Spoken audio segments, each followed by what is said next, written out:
Hello, students. Let us start with chapter 14, part 1, and the chapter name is Ecosystem. The new subheading is ecosystem. So ಇವತ್ತೇನಿದೆ ಅಂತಂದರೆ first ಒಂದು ಹೊಸ ಚಾಪ್ಟರನ್ನು study ಮಾಡ್ತಾ ಇದ್ದೀವಿ. ಅದರಲ್ಲಿ ಒಂದು ಹೆಡ್ಡಿಂಗ್ ಏನಿದೆ ಅನ್ನೋ ಎಕೋಸಿಸ್ಟಮ್ ಅಂತ ಇದೆ. ಸೊ ಡೆಫಿನೇಷನ್ ನೋಡೋಣ.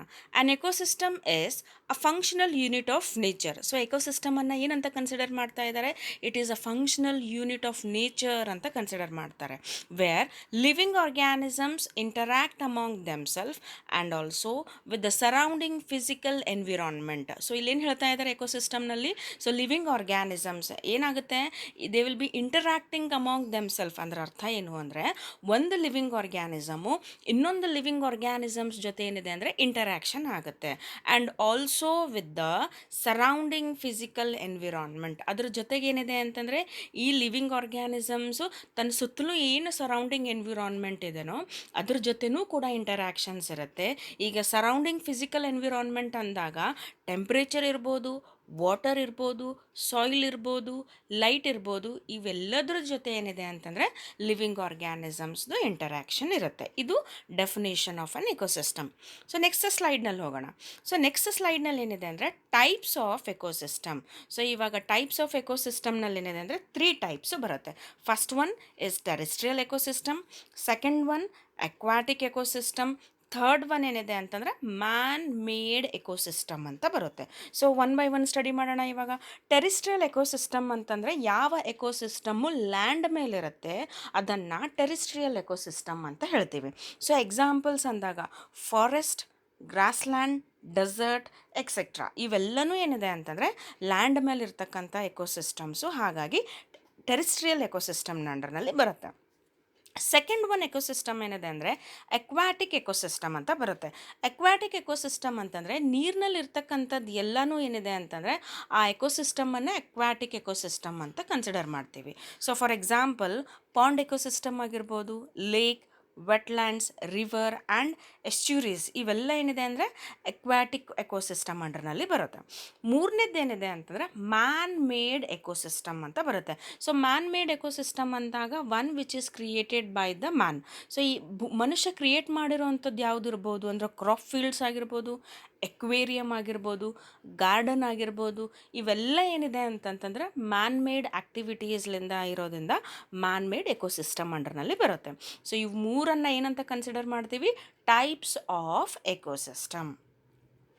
ಈಗ ನೆಕ್ಸ್ಟ್ ಸ್ಲೈಡ್ನಲ್ಲಿ ಎಕೋಸಿಸ್ಟಮ್ ಸ್ಟ್ರಕ್ಚರ್ ಆ್ಯಂಡ್ ಫಂಕ್ಷನ್ ಬಗ್ಗೆ ಸ್ಟಡಿ ಮಾಡೋಣ. ಸೊ ಯಾವುದೇ ಒಂದು ಎಕೋಸಿಸ್ಟಮ್ ಇದೆ ಅಂತಂದರೆ ಆ ಎಕೋಸಿಸ್ಟಮಿಗೆ ಒಂದು ಪರ್ಟಿಕ್ಯುಲರ್ ತಂದೇ ಆದಂಥ ಒಂದು ಸ್ಟ್ರಕ್ಚರ್ ಇರುತ್ತೆ ಮತ್ತು ಅದರದ್ದೇ ಫಂಕ್ಷನ್ಸ್ ಅಂತ ಕನ್ಸಿಡರ್ ಆಗುತ್ತೆ. ಸೊ ಇಲ್ಲಿ ಒನ್ ಬೈ ಒನ್ ಸ್ಟಡಿ ಮಾಡೋಣ. The entire biosphere can be regarded as a global ecosystem. So ಇಲ್ಲೇನು ಹೇಳ್ತಾ ಇದ್ದಾರೆ? ಬಯೋಸ್ಪಿಯರ್ ಅಂತಂದರೆ ವೇರ್ ದ ಲೈಫ್ ಎಕ್ಸಿಸ್ಟ್. ನಮ್ಮ ಭೂಮಿಯನ್ನು ಒಂದು ಬಯೋಸ್ಪಿಯರ್ ಅಂತ ಕನ್ಸಿಡರ್ ಮಾಡ್ತೀವಿ. ಸೊ ಅವ್ರೇನು ಹೇಳ್ತಾ ಇದ್ದಾರೆ? ಕಂಪ್ಲೀಟ್ ಒಂದು ಬಯೋಸ್ಪಿಯರನ್ನು ಒಂದು ಗ್ಲೋಬಲ್ ಎಕೋಸಿಸ್ಟಮ್ ಅಂತ ಕನ್ಸಿಡರ್ ಮಾಡ್ತೀವಿ. ಯಾಕೆ ಆ ರೀತಿ ಅಂತಂದರೆ ಆ ಒಂದು ಗ್ಲೋಬ್ ಅಂದರೆ ಒಂದು ಅರ್ತ್ ಅನ್ನೋನು ಕೂಡ ಏನಿದೆ ಅಂತಂದರೆ ಎಕೋಸಿಸ್ಟಮ್ಮು. ಅದ್ರ ಒಳಗಡೆ ಎಷ್ಟೊಂದು ಏನಿದೆ ಅಂತಂದರೆ ಎಕೋಸಿಸ್ಟಮ್ಸು ಇನ್ವಾಲ್ವ್ಮೆಂಟ್ ಇರುತ್ತೆ. ಹಾಗಾಗಿ ಅದನ್ನು ಗ್ಲೋಬಲ್ ಎಕೋಸಿಸ್ಟಮ್ ಅಂತ ಹೇಳ್ತೀವಿ. In an ecosystem interaction of biotic and abiotic components occurs. So ಒಂದು ಎಕೋಸಿಸ್ಟಮ್ ಇದೆ ಅಂತಂದಾಗ ಅಲ್ಲಿ ಬಯೋಟಿಕ್ ಮತ್ತು ಅಬಯೋಟಿಕ್ ಕಂಪೋನೆಂಟ್ಸ್ದು ಇಂಟರಾಕ್ಷನ್ ಇರುತ್ತೆ. ಅಂದರೆ living and non living components interactions ಇರುತ್ತೆ. These components functions as a unit. So ಇವೇನಿದೆ living and non living components ಏನಿದೆ, the are functioning as a ಒಂದು ಯೂನಿಟ್ ಆಗಿ ಕನ್ಸಿಡರ್ ಆಗ್ತೀವಿ ಒಂದು ಎಕೋಸಿಸ್ಟಮ್ನಲ್ಲಿ. Vertical distribution of different species occupying a different levels is called as stratification. So ಇಲ್ಲಿ stratification ಬಗ್ಗೆ ಹೇಳ್ತಾ ಇದ್ದಾರೆ. ಸೊ ಏನಿದೆ ಸ್ಟ್ರಾಟಿಫಿಕೇಷನ್ ಅಂತಂದರೆ vertical distribution of species. So ಭಾಳಷ್ಟು ಸ್ಪೀಷೀಸ್ ಇರುತ್ತೆ ಒಂದು ಎಕೋಸಿಸ್ಟಮ್ನಲ್ಲಿ. ಆ ಎಕೋಸಿಸ್ಟಮ್ನಲ್ಲಿ ಸ್ಪೀಷೀಸ್ ಏನಿದೆ ಅಂತಂದರೆ ವರ್ಟಿಕಲ್ ವೈಸ್ ಏನಿದೆ ಅಂದರೆ ಡಿಸ್ಟ್ರಿಬ್ಯೂಷನ್ ಆಗ್ತಾ ಇದೆ. ಆ ಪರ್ಟಿಕ್ಯುಲರ್ ಎನಿಮಲ್ಸ್ ಆಗಿರ್ಬೋದು, ಪ್ಲ್ಯಾಂಟ್ಸ್ ಆಗಿರ್ಬೋದು, ಡಿಫ್ರೆಂಟ್ ಲೇಯರ್ಸ್ನಲ್ಲಿ ಯಾವ ರೀತಿ ಒಂದೊಂದು ಲೆವೆಲ್ನಲ್ಲಿ ಆಕ್ಯುಪೈ ಮಾಡುತ್ತೆ ಅದನ್ನು ಸ್ಟ್ರಾಟಿಫಿಕೇಷನ್ ಅಂತ ಹೇಳ್ತೀವಿ. ಸೊ ಒಂದು ಎಕ್ಸಾಂಪಲ್ ಕೊಡೋಣ. Trees occupy top vertical strata of a forest. So ಇಲ್ಲೇನಿದೆ ಎಲ್ಲಕ್ಕಿಂತ ಟಾಪ್ ಮೋಸ್ಟ್ ಲೆವೆಲ್ ಒಂದು ಫಾರೆಸ್ಟ್ ಎಕೋಸಿಸ್ಟಮ್ ಅಂತ ಕನ್ಸಿಡರ್ ಮಾಡಿದಾಗ ಟಾಪ್ ಮೋಸ್ಟ್ ಲೆವೆಲ್ನಲ್ಲಿ ಟ್ರೀಸ್ ಬರುತ್ತೆ. ನೆಕ್ಸ್ಟ್ ಲೆವೆಲ್ನಲ್ಲಿ shrubs the second herbs and grasses occupy the bottom layer. ಇಲ್ಲಿ ಸೆಕೆಂಡ್ ಲೇಯರ್ನಲ್ಲಿ ಏನು ಬರುತ್ತೆ ಅಂತಂದರೆ ಶರ್ಬ್ಸ್ ಬರುತ್ತೆ. ಆಮೇಲೆ ತಳಗಡೆ ಬಾಟಮ್ ಲೇಯರ್ನಲ್ಲಿ ಏನಿದೆ ಅಂದರೆ ಹರ್ಬ್ಸ್ ಮತ್ತು ಗ್ರಾಸಸ್ ಬರುತ್ತೆ. ಸೊ ಹಾಗಾಗಿ ಏನಿದೆ ಅಂತಂದರೆ ಎವ್ರಿ ಲೇಯರ್ಸ್ನಲ್ಲಿ ಅಂದರೆ ಗ್ರೌಂಡ್ನಲ್ಲಿ ಗ್ರಾಸಸ್ ಬರುತ್ತೆ, ನೆಕ್ಸ್ಟ್ ಏನಿದೆ ಅಂತಂದರೆ ಹರ್ಬ್ಸ್ ಬರುತ್ತೆ, ನೆಕ್ಸ್ಟ್ ಲೆವೆಲ್ನಲ್ಲಿ ಶರ್ಬ್ಸ್ ಬರುತ್ತೆ, ಆಮೇಲೆ ಟಾಪ್ ಮೋಸ್ಟ್ ಲೆವೆಲ್ನಲ್ಲಿ ಏನಿದೆ ಅಂದರೆ ಟ್ರೀಸ್ ಬರುತ್ತೆ. ಸೊ ಈ ಡಿಫ್ರೆಂಟ್ ಲೆವೆಲ್ಸ್ನಲ್ಲಿ ವರ್ಟಿಕಲ್ ಡಿಸ್ಟ್ರಿಬ್ಯೂಷನ್ ಆಗುತ್ತೆ ಡಿಫ್ರೆಂಟ್ ಸ್ಪೀಷೀಸ್ದು, ಅದನ್ನು ಸ್ಟ್ರಾಟಿಫಿಕೇಶನ್ ಅಂತ ಹೇಳ್ತೀವಿ.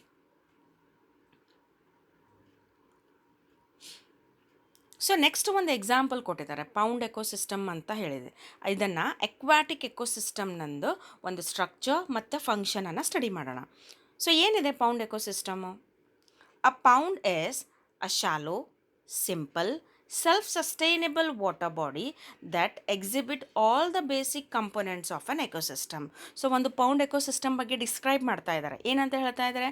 ಪೌಂಡ್ ಏನಿದೆ, ಇಟ್ ಈಸ್ ಅ ಶಾಲೋ ಅಂತಂದರೆ ಲಿಟಲ್ ಬಿಟ್ ಡೆಪ್ತ್ನಲ್ಲಿ ಇದೆ, and it is very simple and self sustainable ಅಂದರೆ ಅರ್ಥ ಏನು ಅಂತಂದರೆ which is having a ability to maintain itself, ತಂದಕ್ಕೆ ತಾನೇ ಮೇಂಟೈನ್ ಮಾಡೋಷ್ಟು ಕೆಪಾಸಿಟಿ ಇರತಕ್ಕಂಥದ್ದು pond ecosystem. So self sustainable water body that exhibit all the basic components of an ecosystem. So ಏನೇನು involvement ಇರುತ್ತೆ ಒಂದು ಪೌಂಡ್ ಎಕೋಸಿಸ್ಟಮ್ನಲ್ಲಿ? ಸೊ ಎಲ್ಲ basic components ಏನಿದೆ ಅಂತಂದರೆ ಇನ್ವಾಲ್ವ್ಮೆಂಟ್ ಅದರಲ್ಲಿ ಇರುತ್ತೆ. ಸೊ ಒನ್ ಬೇಸಿಕ್ ಕಂಪೋನೆಂಟ್ಸನ್ನು ಸ್ಟಡಿ ಮಾಡೋಣ. ಅಬಯೋಟಿಕ್ ಕಂಪೋನೆಂಟ್ಸ್ ಇನ್ ಅ ಪಾಂಡ್. ಸೊ ಅಬಯೋಟಿಕ್ ಅಂದಾಗ ನಾನ್ living components of a pond. So ಏನು ಹೇಳ್ತಾ ಇದ್ದಾರೆ? Water and the rich soil deposits at the bottom. So ಒಂದು ಪಾಂಡ್ ಎಕೋಸಿಸ್ಟಮನ್ನು ನೋಡಿದಾಗ ಏನಿದೆ ಅಂತಂದರೆ ಏನಿರುತ್ತೆ? ವಾಟರ್ ಇರುತ್ತೆ. ನೆಕ್ಸ್ಟ್ ಏನಿದೆ ಅಂದರೆ ಎಟ್ the bottom layer of a pond ಏನಿರುತ್ತೆ ಅಂತಂದರೆ it is having a rich soil deposit ಏನಿದೆ ಅಂತಂದರೆ ಎಟ್ ದ ಬಾಟಮ್ ಇರುತ್ತೆ. ನೆಕ್ಸ್ಟ್ ಏನು ಹೇಳ್ತಾ ಇದ್ದಾರೆ? Climatic conditions. ಸೊ ಒಂದು ಎಕೋಸಿಸ್ಟಮ್ ಇದೆ ಅಂತಂದಾಗ ಮತ್ತೆ ಇನ್ನೊಂದು ಅಬಯೋಟಿಕ್ ಕಂಪೋನೆಂಟ್ ಏನಿದೆ ಅಂದರೆ ಕ್ಲೈಮೆಟಿಕ್ ಕಂಡೀಷನ್ಸು ಬರುತ್ತೆ. The solar input. Pond ecosystem example ಕೊಟ್ಟಿರೋದ್ರಿಂದ ಸೋಲಾರ್ ಇಂಪ್ಯೂಟ್ ಅಂತ ಯಾಕೆ ಕೊಡ್ತಾ ಇದ್ದಾರೆ ಅಂದರೆ ಸನ್ ರೇಸ್ ಏನಿದೆ ಅಂತಂದರೆ ನೀರು ಒಳಗಡೆ ಸ್ವಲ್ಪನೇ ಡಿಸ್ಟೆನ್ಸ್ ಒಳಗಡೆ ಎಂಟರ್ ಆಗುತ್ತೆ, ನಂತರ ಏನಿದೆ ಅಂತಂದರೆ ಅಲ್ಲಿ ಸನ್ ರೇಸ್ ಏನಿದೆ ಅಂದರೆ ರೀಚ್ ಆಗೋದಿಲ್ಲ, ಹಾಗಾಗಿ solar input. The cycle of temperature ಕೂಡ ಫ್ಲಕ್ಚುಯೇಷನ್ಸ್ ಆಗುತ್ತೆ, ಇನ್ಕ್ರೀಸ್ ಆಗುತ್ತೆ, ಡಿಕ್ರೀಸ್ ಆಗುತ್ತೆ, ಈ ರೀತಿ ಇರೋದ್ರಿಂದ ಸೈಕಲ್ ಆಫ್ ಟೆಂಪರೇಚರ್ ಅಂತ ಹೇಳ್ತೀವಿ.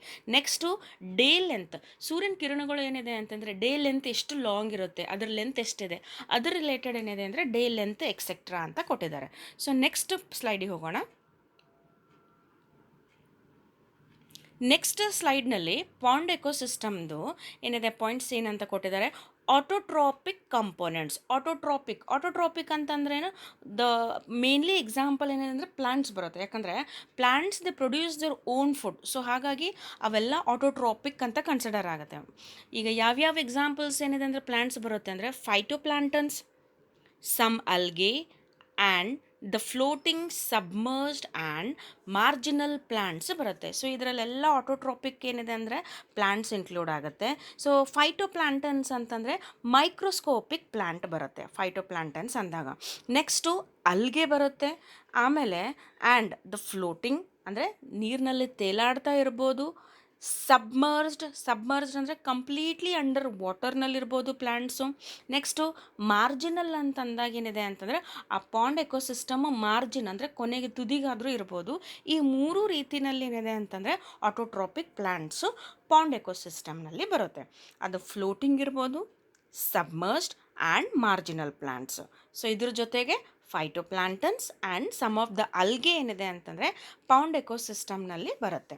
ನೆಕ್ಸ್ಟ್ ಲೆವೆಲ್ನಲ್ಲಿ ಏನೇ ಕೊಟ್ಟಿದ್ದಾರೆ? ಕನ್ಸ್ಯೂಮರ್ಸ್ ಅಂತ ಕೊಟ್ಟಿದ್ದಾರೆ. ಸೊ ಕನ್ಸ್ಯೂಮರ್ಸ್ ಅಂತಂದ್ರೇನು? ಒಂದು ಪರ್ಟಿಕ್ಯುಲರ್ ಯಾವುದೇ ಆದಂಥ ಒಂದು ಎನಿಮಲ್ ಏನಿದೆ ಅಂದರೆ ಇನ್ನೊಂದು ಎನಿಮಲನ್ನು ತಿನ್ನುತ್ತೆ, ಅದನ್ನು ಕನ್ಸ್ಯೂಮರ್ಸ್ ಅಂತ ಹೇಳ್ತೀವಿ. ಸೊ ಇಲ್ಲಿ ಬರೀ ಪೌಂಡ್ ಎಕೋಸಿಸ್ಟಮನ್ನು ಕನ್ಸಿಡರ್ ಮಾಡಿದಾಗ ಝೂ ಪ್ಲಾಂಟನ್ಸ್ ಬರುತ್ತೆ. Zooplanktons are a very small animals. ನಂತರ free swimming and bottom dwelling forms ಅಂತ ಕೊಟ್ಟಿದ್ದಾರೆ. ಸೊ ಫ್ರೀ ಸ್ವಿಮ್ಮಿಂಗ್ ಅಂದಾಗ ಏನಿದೆ ಅಂದರೆ ಸಮ್ ಆಫ್ ದ ಫಿಶಸ್ ಬರ್ಬೋದು, ಆರ್ ಎನಿ ಅದರ್ ಎಕ್ವಾಟಿಕ್ ಏನಿದೆ ಅಂತಂದರೆ ಆರ್ಗ್ಯಾನಿಸಮ್ ಇರ್ಬೋದು. ಬಾಟಮ್ ಡ್ವೆಲ್ಲಿಂಗ್ ಅಂದರೆ ಏನಿರುತ್ತೆ ಅರ್ಥ ಅಂದರೆ ತಳಗಡೆ ಲ್ಯಾಂಡಿಗೆ ಏನಿದೆ ಅಂತಂದರೆ ನಿಯರ್ ಬೈ ಇರ್ತಕ್ಕಂಥ ಎನಿಮಲ್ಸನ್ನು ಬಾಟಮ್ ಡ್ವೆಲ್ಲರ್ಸ್ ಅಂತ ಹೇಳ್ತೀವಿ. ನೆಕ್ಸ್ಟ್ ಪಾಂಡ್ ಎಕೋಸಿಸ್ಟಮ್ನಲ್ಲಿ ಹೆಡಿಂಗ್ ಏನಿದೆ ಅಂದರೆ ಡಿಕಂಪೋಸರ್ಸ್ ಏನಿದೆ ಅಂತಂದರೆ ಕೆಲವೊಂದು ಡಿಕಂಪೋಸಿಷನಿಗೆ ಹೆಲ್ಪ್ ಆಗುತ್ತೆ, which will be converting organic substance into the inorganic ಫಾರ್ಮಿಗೆ ಕನ್ವರ್ಟ್ ಮಾಡುತ್ತೆ. ಸೊ ಯಾರು ಹೆಲ್ಪ್ ಮಾಡ್ತಾರೆ ಕನ್ವರ್ಷನಿಗೆ ಅಂದರೆ ಫಂಗೈ, ಬ್ಯಾಕ್ಟೀರಿಯಾ ಆ್ಯಂಡ್ ಫ್ಲಾಜಿಲೇಟ್ಸ್. ಇವು ಮೂರು ಏನಿದೆ ಅಂತಂದರೆ ಇನ್ಆರ್ಗ್ಯಾನಿಕ್ ಸಬ್ಸ್ಟೆನ್ಸ್ಲಿಂದ ಏನಿದೆ ಅಂದರೆ ಆರ್ಗ್ಯಾನಿಕ್ ಸಬ್ಸ್ಟೆನ್ಸಿಗೆ ಕನ್ವರ್ಟ್ ಮಾಡೋಕ್ಕೆ ಹೆಲ್ಪ್ ಮಾಡುತ್ತೆ. ಸೊ ನೆಕ್ಸ್ಟ್ನಲ್ಲಿ ಪಾಂಡ್ ಎಕೋಸಿಸ್ಟಮ್ದು ಸ್ಲೈಡ್ಸ್ ಕಂಟಿನ್ಯೂಷನ್ ಆಗ್ತಾ ಇದೆ. ಸೊ ಇಲ್ಲಿ pond performs all the functions of an ecosystem such as. So first ಏನು ಹೇಳ್ತಾ ಇದ್ದಾರೆ, ಪಾಂಡ್ ಎಕೋಸಿಸ್ಟಮ್ ಇದೆ ಅಂತ ಕನ್ಸಿಡರ್ ಮಾಡಿದಾಗ it will be performing all the functions of an ecosystem. So ಏನೇನು ಫಂಕ್ಷನ್ ಮಾಡುತ್ತೆ? First one, conversion of inorganic into organic materials with the help of radiant energy of the sun by autotrophs. So ಇಲ್ಲೇನಿದೆ ಮುಂಚೆಲಿಂದ ಹೇಳ್ತಾ ಇದ್ವಿ, conversion of, ಏನು convert ಮಾಡ್ತಾ ಇದೆ? Inorganic ಸಬ್ಸ್ಟೆನ್ಸನ್ನು ಆರ್ಗ್ಯಾನಿಕ್ ಸಬ್ಸ್ಟೆನ್ಸಿಗೆ ಕನ್ವರ್ಟ್ ಮಾಡ್ತಾ ಇದೆ with the help of sunlight by plants. So ಬೇಕಂದರೆ ಪ್ಲ್ಯಾಂಟ್ಸನ್ನು ಕನ್ಸಿಡರ್ ಮಾಡಿದಾಗ ಅದನ್ನು ಆಟೋಟ್ರೋಪ್ಸ್ ಅಂತ ಹೇಳ್ತೀವಿ, one which prepares their own food. So ಇವೆಲ್ಲ ಏನು ಮಾಡುತ್ತೆ ಅಂದರೆ they help in the conversion of inorganic into the organic materials. So ನೆಕ್ಸ್ಟ್ನಲ್ಲಿ ಏನಿದೆ ಅಂತಂದರೆ consumption of autotrophs by the heterotrophs. So next ಪ್ಲ್ಯಾಂಟ್ಸನ್ನು ಯಾರು ಕನ್ಸ್ಯೂಮ್ ಮಾಡ್ತಾರೆ ಅಂದರೆ ಹೆಟಿರೋಟ್ರೋಪ್ಸ್ ಕನ್ಸ್ಯೂಮ್ ಮಾಡ್ತಾರೆ. ಸೊ ಪ್ಲ್ಯಾಂಟ್ಸನ್ನು ಕನ್ಸ್ಯೂಮ್ ಮಾಡ್ತಕ್ಕಂಥ ಹೆಟಿರೋಟ್ರೋಪ್ಸನ್ನು ಹರ್ಬಿವೋರ್ಸ್ ಅಂತ ಹೇಳ್ತೀವಿ. ಸೊ ನೆಕ್ಸ್ಟ್ ಲಾಸ್ಟ್ ಪಾಯಿಂಟ್ ಏನು ಹೇಳ್ತಾ ಇದ್ದಾರೆ? Decomposition and mineralisation. ಸೊ ನಮಗೆ ಗೊತ್ತು ಡಿಕಂಪೋಸಿಷನ್ ಅಂತಂತಂದರೆ ಏನು? ಸೊ ಆರ್ಗ್ಯಾನಿಕ್ ಸಬ್ಸ್ಟೆನ್ಸನ್ನು ಇನ್ಆರ್ಗ್ಯಾನಿಕ್ ಸಬ್ಸ್ಟೆನ್ಸಿಗೆ ಸಿಂಪಲ್ ಫಾರ್ಮಿಗೆ ಬ್ರೋಕನ್ ಡೌನ್ ಮಾಡುತ್ತೆ by the help of fungi ಆಗಿರ್ಬೋದು, ಇಲ್ಲಾಂದರೆ ಬ್ಯಾಕ್ಟೀರಿಯಾಸ್ ಆಗಿರ್ಬೋದು. ನೆಕ್ಸ್ಟು ಮಿನರಲೈಸೇಷನ್ ಅಂತಂದರೆ whatever the chemicals which are present in organic matter are decomposed easily available forms to the plants. ಅದೇನಾಗುತ್ತೆ, decomposition ಆದ ನಂತರ ಏನಿದೆ ಅಂದರೆ ಪ್ಲಾಂಟ್ಸಿಗೆ ಹೋಗಿ ಅದು ರೀಚ್ ಆಗುತ್ತೆ. ಸೊ ದ್ಯಾಟ್ ಪ್ಲಾಂಟ್ಸ್ ಅದನ್ನು ಯುಟಿಲೈಸ್ ಮಾಡಿ ಮತ್ತೆ ಏನಿದೆ ಅಂತಂತಂದರೆ ಫರ್ದರ್ ಏನಿದೆ ಅಂದರೆ ಹೆಲ್ಪ್ ಆಗಬೇಕು. ಸೊ ನಂತರ 4 basic components of functioning of an ecosystem.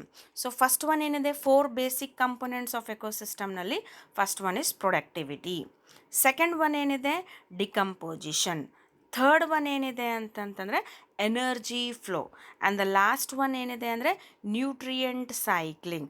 So ಈಗ ಹೆಡಿಂಗ್ ಕೊಟ್ಟಿರೋ ಪ್ರಕಾರ ಏನಿದೆ ಅಂದರೆ ಇವು ನಾಲ್ಕನ್ನು ಏನಂತ ಕನ್ಸಿಡರ್ ಮಾಡ್ತೀವಿ? Functions of ecosystem. ಯಾಕಂದರೆ ಒಂದು ಎಕೋಸಿಸ್ಟಮ್ ಇದೆ ಅಂದರೆ ಅದರದ್ದೇ ಆದಂಥ ಒಂದು ಸ್ಟ್ರಕ್ಚರ್ ಇರುತ್ತೆ. ಇಷ್ಟುವರೆಗೂ ಅದರದ್ದು ಸ್ಟ್ರಕ್ಚರನ್ನು ನೋಡಿದ್ವಿ. ಸೊ ನಂತರ ಆ ಎಕೋಸಿಸ್ಟಮ್ ಇದೆ ಅಂದರೆ ಅದರದ್ದು ಕೆಲವೊಂದು ಫಂಕ್ಷನ್ಸ್ ಇದೆ. ಸೊ ಪ್ರೊಡಕ್ಟಿವಿಟಿ ಆಗಿರ್ಬೋದು, ಡಿಕಂಪೋಸಿಷನ್ ಆಗಿರ್ಬೋದು, energy flow and nutrient cycling, these are considered as a 4 basic functions of an ecosystem. Thank you for watching this video. Let us discuss with the next topic in part 2.